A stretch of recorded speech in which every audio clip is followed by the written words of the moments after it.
près de 3 heures. Elisabeth Guedel pour TV5 Monde. Le tapis rouge, mais aucun accord, des déclarations vagues et surtout pas de nouvelles sanctions contre Moscou. C'est ce que retient aujourd'hui la presse américaine après le sommet entre Donald Trump et Vladimir Poutine. Le président russe qui semble être le grand gagnant de cette rencontre. En lui réservant un accueil aussi chaleureux, Donald Trump a sorti Vladimir Poutine de son isolement diplomatique, estime le New York Times. Cette visite aux États-Unis a même renforcé la position du dirigeant russe, souligne le Washington Post. C'est une récompense en soi pour le président russe, renchérit le site financier Bloomberg. Toutefois, pour le Wall Street Journal, Donald Trump semblait déçu lors des 12 minutes de conférence de presse express.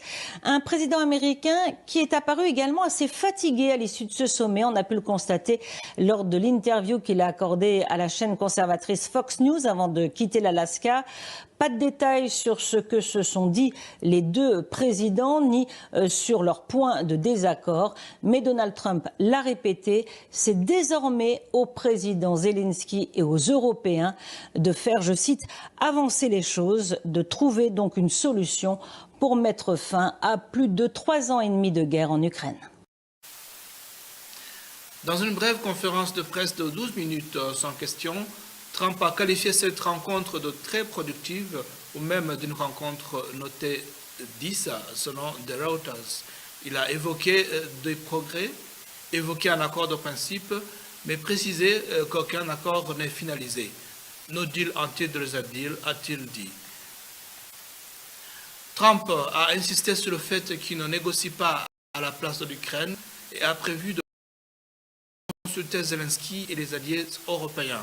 Il a mentionné la possibilité d'un futur sommet, potentiellement à Moscou. Du côté Poutine, il a souligné que la guerre en Ukraine ne pourra se terminer que si l'on s'attaque à ses causes profondes, comme l'élargissement de l'OTAN vers l'Est. Il a présenté les accords évoqués comme un point de départ pour résoudre non seulement la crise ukrainienne, mais aussi restaurer des relations pragmatiques avec les États-Unis. Quant à l'ambassadeur ukrainien en Australie, Vassil Mironchenko, il a vivement critiqué la réunion comme inconclusive et a dénoncé des intentions de Poutine visant à revenir à l'Union soviétique ou affaiblir l'Ukraine démocratique.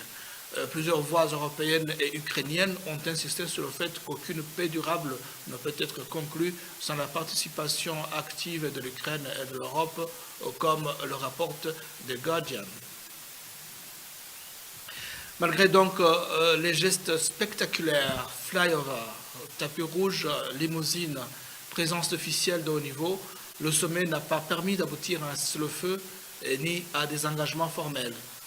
De nombreux analystes estiment que les effets d'image ont été au détriment de l'Ukraine, renforçant Poutine diplomatiquement sans obtenir de concessions concrètes. Signalons qu'aucun déjeuner ni dîner diplomatique officiel n'a été inclus